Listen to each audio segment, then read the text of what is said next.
अनियत तापी जंतुओं की श्रेणी में आते हैं। तो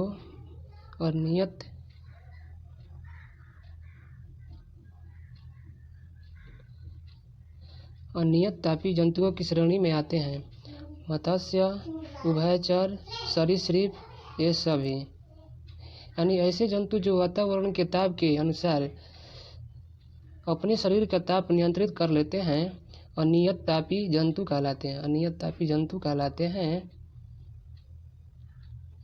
इसके अंतर्गत मत्स्य, उभयचर तथा सरीसृप वर्गों को शामिल किया जाता है। सबसे बड़ा एक कोशिकीय जीव है ईस्ट कैलेरोपा टैक्सीफोलिया, एजेटोबैक्टर, अमीबा। तो सबसे बड़ा एक कोशिकीय जीव है कैलेरोपा टैक्सीफोलिया। कैलेरोपा टैक्सीफोलिया सबसे बड़ा एक कोशिकीय जीव है। सबसे बड़ा एक कोशिकीय जीव है। ये हरे शैवाल की एक प्रजाति है। यह एक हरे शैवाल की प्रजाति है जो 6 से 12 इंच तक वृद्धि कर सकती है। कार्ड निम्न में से किसकी प्रजाति है? बकरी, मछली, फसल, परवाल। तो इसका सही उत्तर है मछली।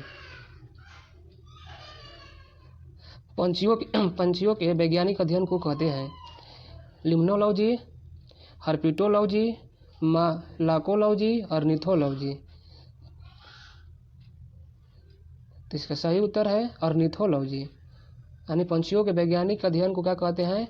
ऑर्निथोलॉजी। लिम्नोलॉजी में क्या अध्ययन किया जाता है? तो तालाब, पोखरा, झील आदि जीवों का अध्ययन किया जाता है। जीवों का अध्ययन किया जाता है किसमें? तो लिम्नोलॉजी में। हर्पिटोलॉजी में क्या किसका अध्ययन किया जाता है? तो उभयचर एवं सरीसृप का। उभयचर एवं सरीसृप। मालाकोलॉजी में किसका अध्ययन किया जाता है? तो मोलस्का संघ के जीवों का अध्ययन किया जाता है। मोलस्का संघ के जीवों का अध्ययन किया जाता है किसमें? मालाकोलॉजी में। वह अकशेरुकी जंतु है जो उभयलिंगी नहीं है। वह अकशेरुकी जंतु है जो उभयलिंगी नहीं है।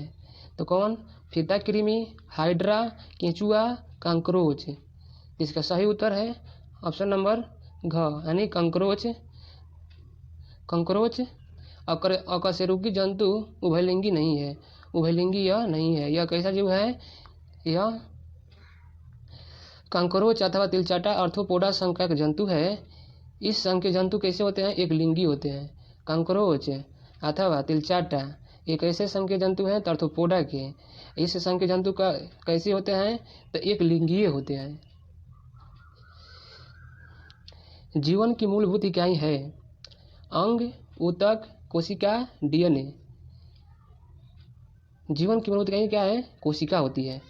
जीवन की मूलभूत इकाई क्या होती है? कोशिका होती है। कोशिका की खोज कब हुई थी? तो 1665 ईस्वी में रॉबर्ट हुक द्वारा की गई थी। ये मृत कोशिकाएं थी। एक ऐसी कोशिका थी तो मृत कोशिका थी।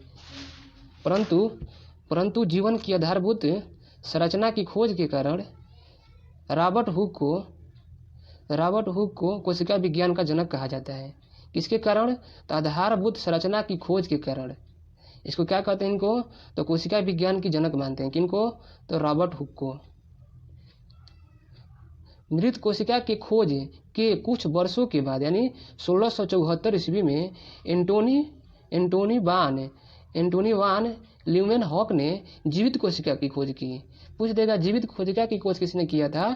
तो एंटोनी वान ल्यूमेनहॉक। कब किए थे? 1674 में।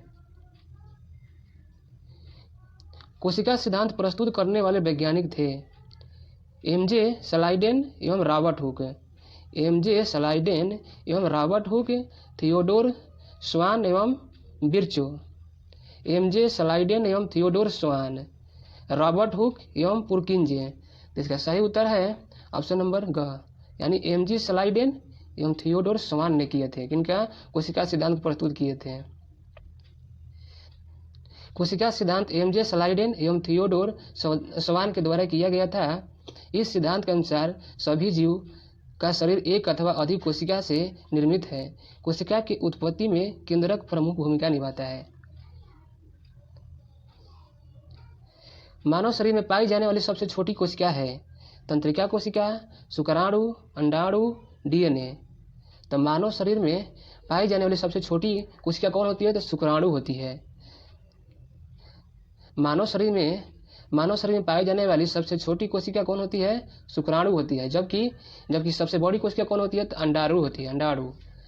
और जब प्रकृति में पूछेगा तो प्रकृति में पाई जाने वाली सबसे छोटी कोशिका कौन होती है? तो माइकोप्लाज्मा गैलीसेप्टिकम है, माइकोप्लाज्मा गैलीसेप्टिकम है। जबकि सबसे बड़ी कोशिका कौन है? तो शुतुरमुर्ग का अंडा होता है, प्रकृति में पूछेगा तो। पूर्ण विकसित कोशिकाओं का प्रकार है यूकैरियोटिक कोशिका, प्रोकैरियोटिक कोशिका, विषाणु, जीवाणु। तो पूर्ण विकसित कोशिका का प्रकार है पूछ रहा है, तो इसका सही उत्तर है यूकैरियोटिक कोशिका। यूकैरियोटिक कोशिका जो होती है पूर्ण विकसित कोशिका होती है। यूकैरियोटिक कोशिका संरचनात्मक रूप से पूर्ण विकसित होती है, जिनमें पूर्णतः विकसित केंद्रक कला तथा झिल्ली युक्त कोशिकांग होते हैं। यूकैरियोटिक कोशिका को दो भागों में विभाजित किया जाता है। कौन कौन? तो जंतु कोशिका में और तथा पादप कोशिका में। निम्नलिखित में से कौन सा कोशिकांग पादप कोशिका में पाया जाता है? हरित लवक, माइटोकॉन्ड्रिया, अंतःप्रद्रव्यी जालिका, राइबोसोम। तो इसका सही उत्तर है ऑप्शन नंबर क, हरित लवक। हरित लवक जो होता है पादप कोशिका में पाया जाता है। तो पादप कोशिका में कौन कौन पाए जाते हैं? हरित लवक पादप कोशिकाओं में पाए जाने वाले लवक का एक प्रकार है। लवक केवल पादप कोशिकाओं में ही पाए जाते हैं। लवक जो होते हैं केवल पादप कोशिकाओं में पाए जाते हैं। लवक कितने प्रकार होते हैं? तो 3 प्रकार होते हैं। कौन कौन? तो हरित लवक, वर्णी लवक और वर्णी लवक। हरित लवक को पादप घर का रसोई घर भी कहा जाता है। पूछेगा पादप का रसोई घर किस लवक को कहते हैं? तो हरित लवक को कहते हैं। किस जीव की कोशिका में कोशिका भित्ति नहीं पाई जाती है? किस जीव की कोशिका में कोशिका भित्ति नहीं पाई जाती है? पादपों में, मानवों में, शैवाल में, जीवाणु में। तो इसका सही उत्तर है ऑप्शन नंबर ख, यानी मानव में जो होते हैं, मानव में कोशिका भित्ति नहीं पाई जाती है। क्यों? कोशिका भित्ति सेलुलोज से निर्मित एक परगाम्य आवरण है।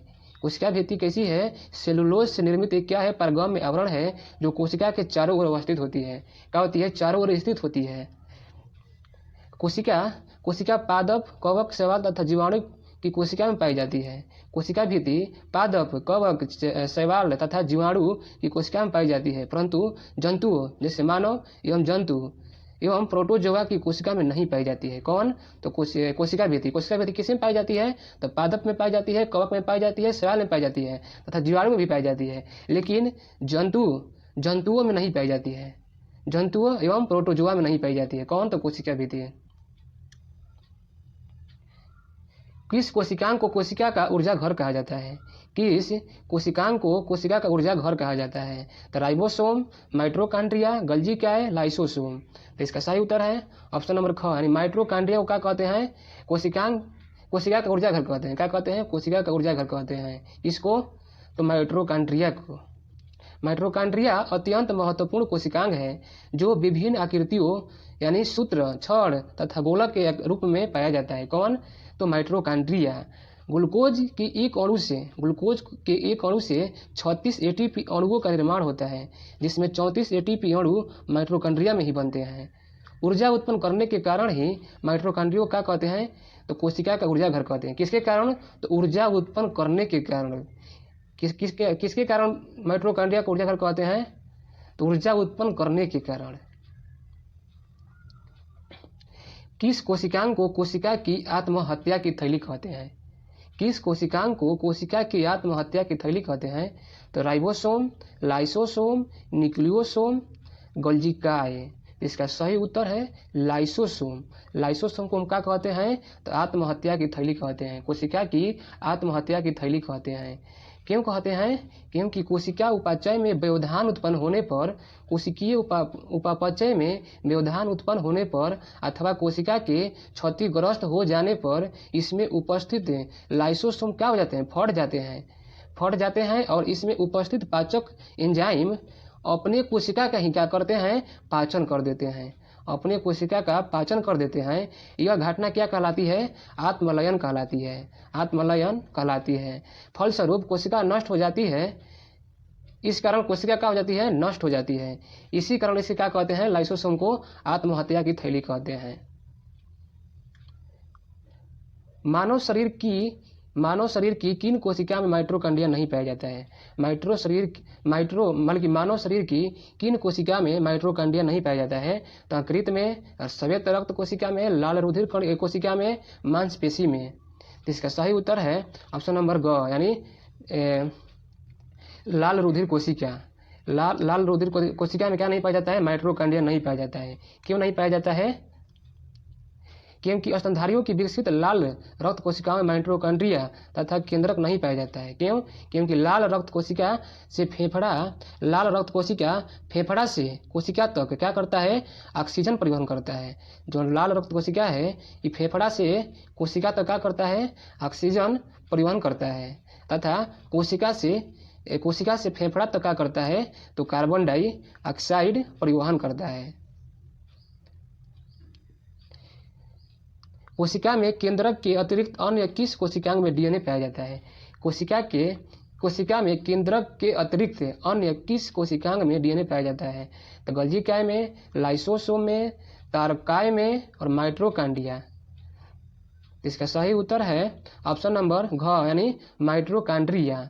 कोशिका में केंद्रक के अतिरिक्त अन्य किस कोशिका में डीएनए पाया जाता है। तो माइटोकॉन्ड्रिया में पाया जाता है। कौन सी पाया जाता है, तो डीएनए पाया जाता है।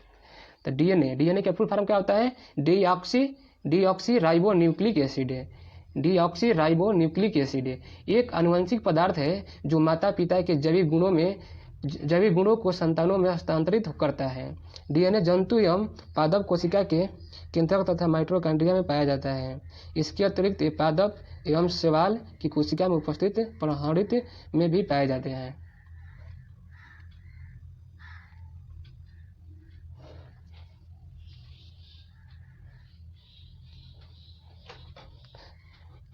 अगर आपको इन क्वेश्चन का पीडीएफ चाहिए तो डाउनलोड के लिंक डिस्क्रिप्शन में दिया गया है, आप जाकर वहां पर इस क्वेश्चन का पीडीएफ डाउनलोड कर सकते हैं।